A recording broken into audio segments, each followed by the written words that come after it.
Hi, I'm Brandy Heflin. I'm a personalized physics instructor, and I help high school and college students feel confident and successful in learning physics. Welcome to my AP Physics exam preparation video series.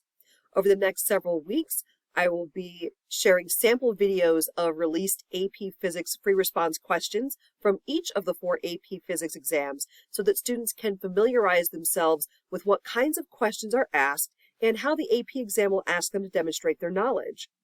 As a tutor working with students all over the country, I know that for a number of reasons, not every student has the opportunity to work with released exam materials prior to exam day, so this video series is intended primarily for those students.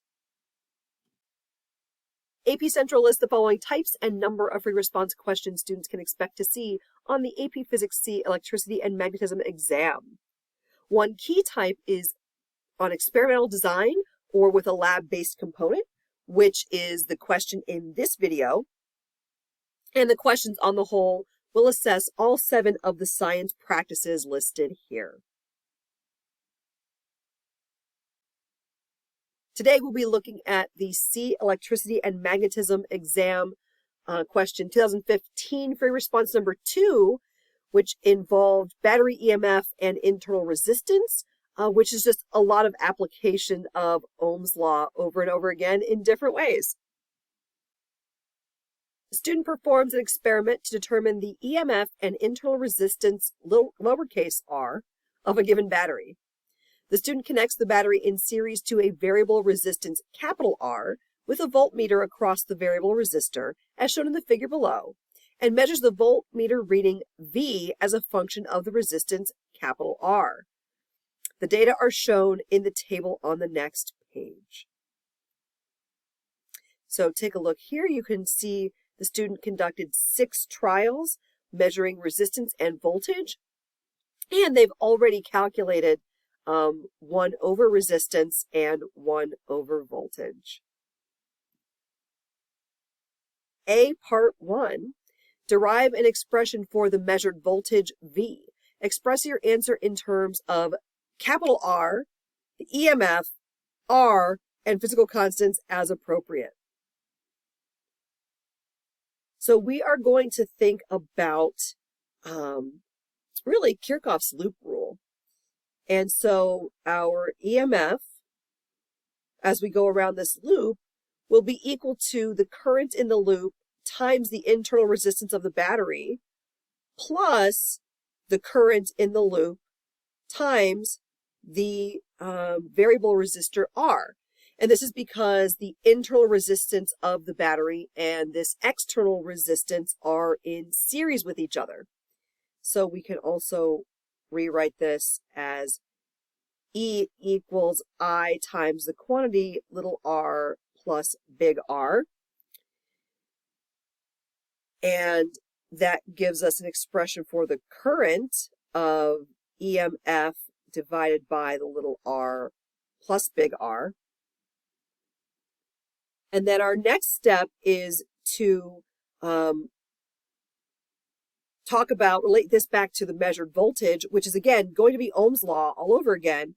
So our measured voltage V is going to be equal to the current in the circuit times the resistance of the variable resistor. So we can now substitute E over the sum of the resistances times the resistance of the variable resistor. And for scoring, we're going to get a point for application of Kirchhoff's loop rule.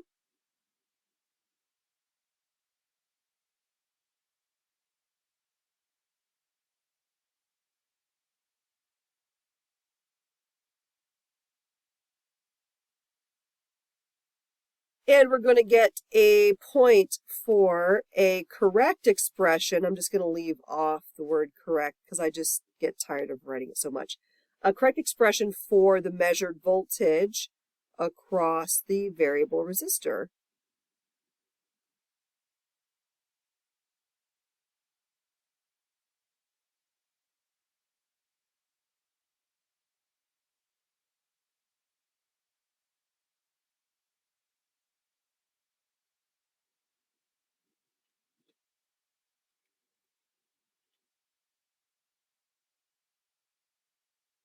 part 2, rewrite your expression from part A1 to express 1 over V as a function of 1 over R. So it might be helpful, first of all, let's just rewrite that expression we just had. So V equals the EMF divided by the sum of the resistances times the variable resistance. So we need to take the inverse of both sides.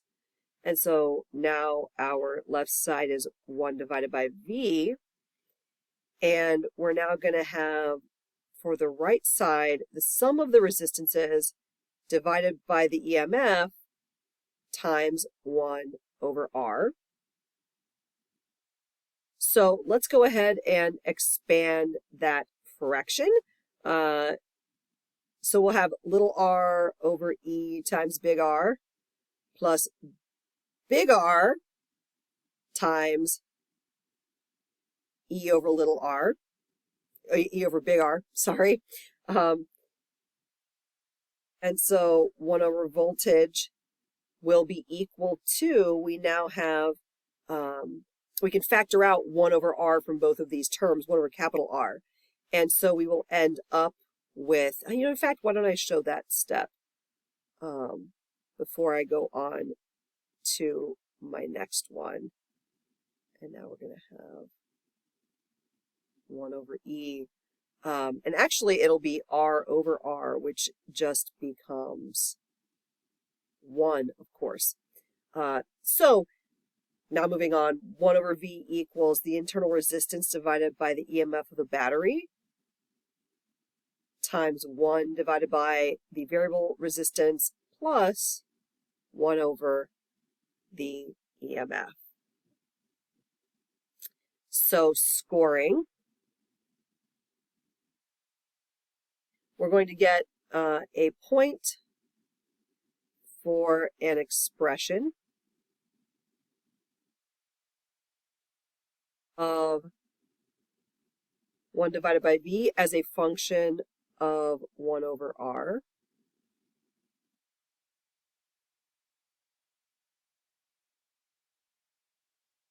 Consistent with your answer from part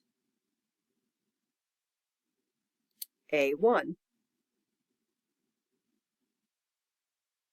So this is a really common way that the AP exam is scored, that if for some reason you didn't correctly answer part A1, but you go on to use your expression correctly in part A2, you can still earn credit in that second part.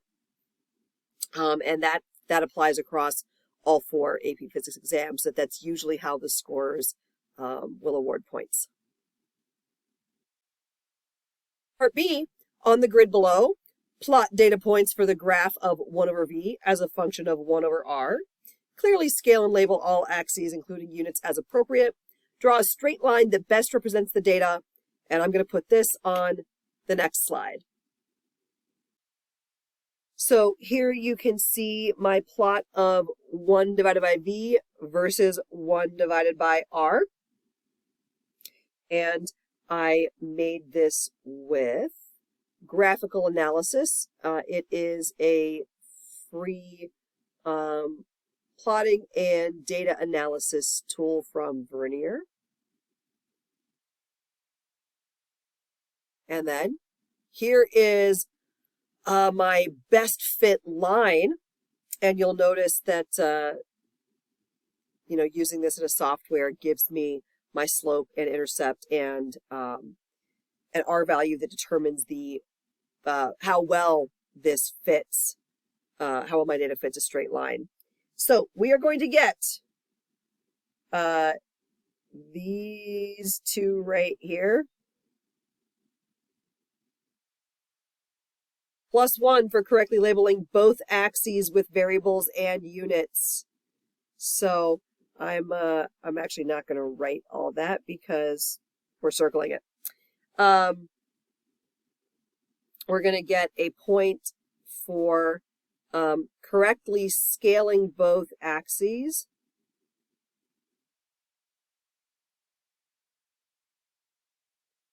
With an acceptable and appropriate scale.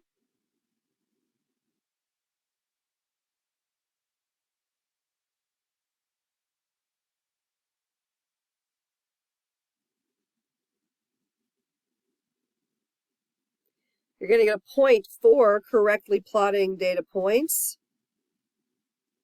Again, I'm going to leave off the correctly.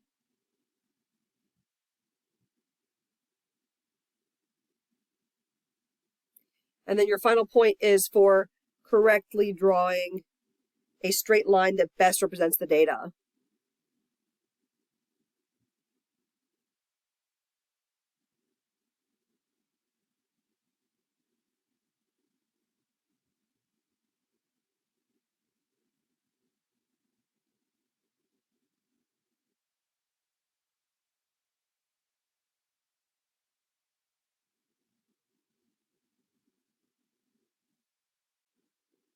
Part C, use the straight line from Part B to obtain values for the following. Part 1 is the EMF. So we're going to want to recall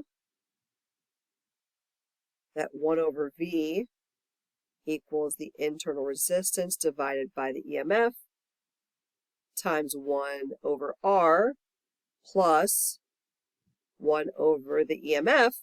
And this lets us see, when we think about this as like a Y equals MX plus B type form, that lets me see that my Y-intercept is 1 divided by the EMF.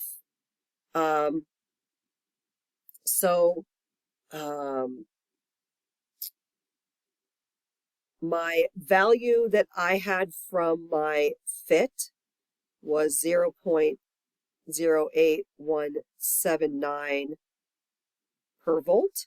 So I can say that my EMF is equal to 1 divided by my Y-intercept.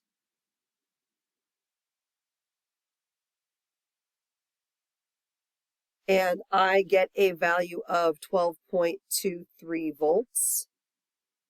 And then the value in the scoring guidelines was 12.5. So they actually showed calculating the slope and Y-intercept from the straight line that was drawn, but I, of course, used a plotting tool. So let's talk about points really quickly before we talk about the next part. We're going to get a point for, as soon as I find my cursor, there we go. All right.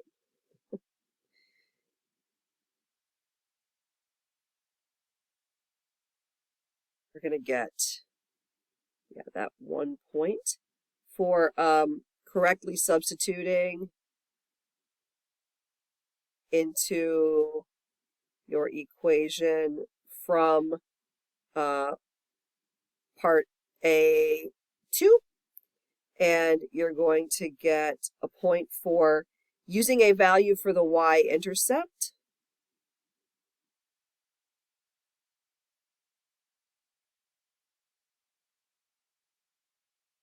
Consistent with the straight line that was drawn.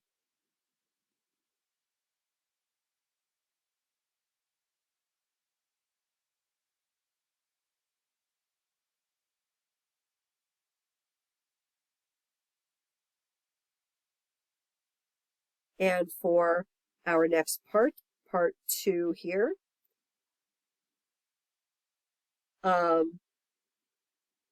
I had a slope value from my plotting tool that was 0.04916 ohms. And I can see again from my equation above that my slope must be equal to the internal resistance divided by the EMF. So the internal resistance must be slope times the EMF. Let me actually Just make that a little bit easier to read.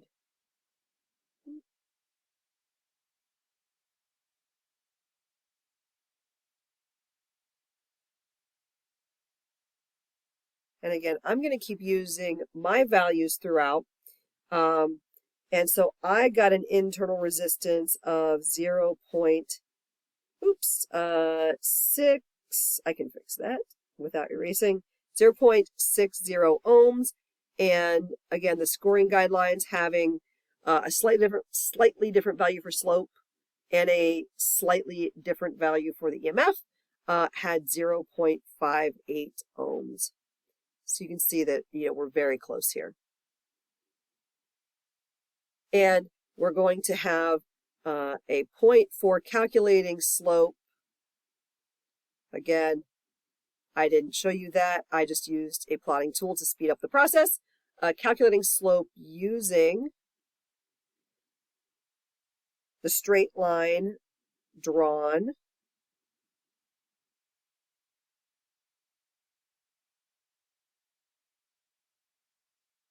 or the straight line from part B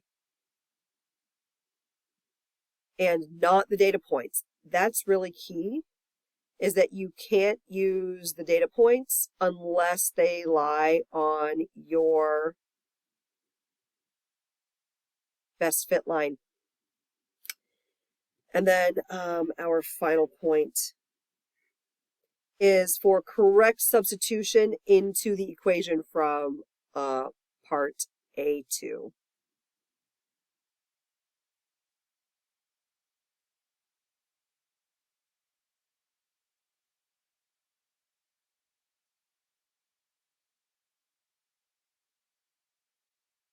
Part D, using the results of the experiment, calculate the maximum current that the battery can provide. Well, the maximum current the battery can provide is going to be its EMF times the current times its internal resistance. So this maximum current is simply going to be the battery's EMF divided by its internal resistance. And again, I'm going to keep going with the values I calculated. And so that gives me 20.38 amperes, although the scoring guidelines report 21.6 amperes. And we're going to get +1 for using Ohm's law, which is basically EMF equals current times resistance, right? So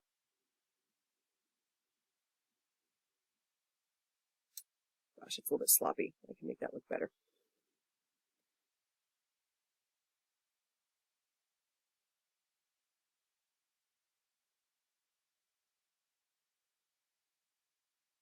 And then the next point is for correct substitution of values from part C.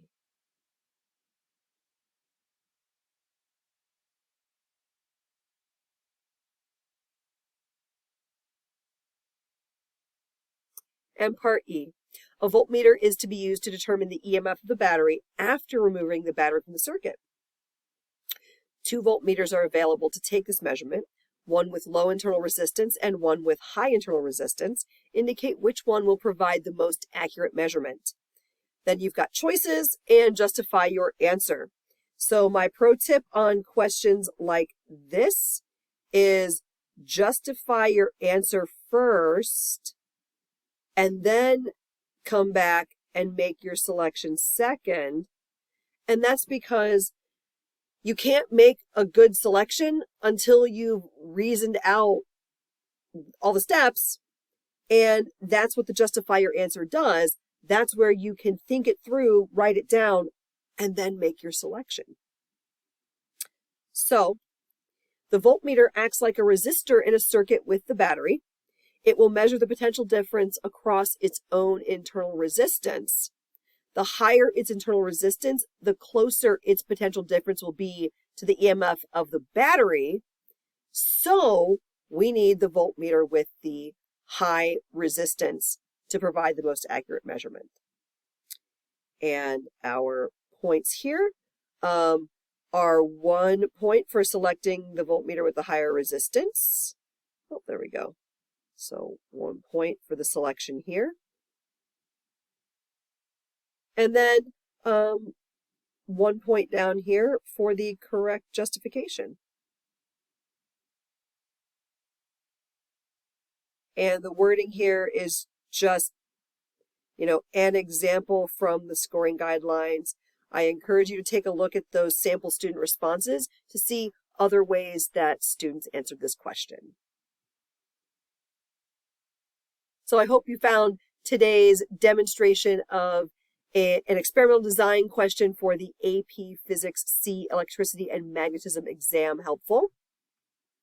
If you have a video solution request for my YouTube channel, you can send it to physicsproblemrequests@gmail.com, though I won't be putting any of those up until I'm done with my AP series.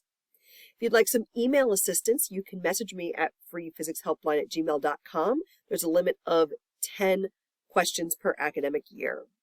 If you'd like to know more about my tutoring services, you can email me at brandyheflinphysics@gmail.com. You can visit my website, virtualphysicsofficehours.com, or you can find me on Facebook. I'm Physics Tutor Brandy. So just a few notes. AP is a registered trademark of the College Board. The College Board does not endorse or recognize this video or my services. All of the materials presented are available on AP Central at the link shown here for the AP Physics C Electricity and Magnetism exam, and those materials include the release free response questions, the scoring guidelines, and sample student responses and commentary.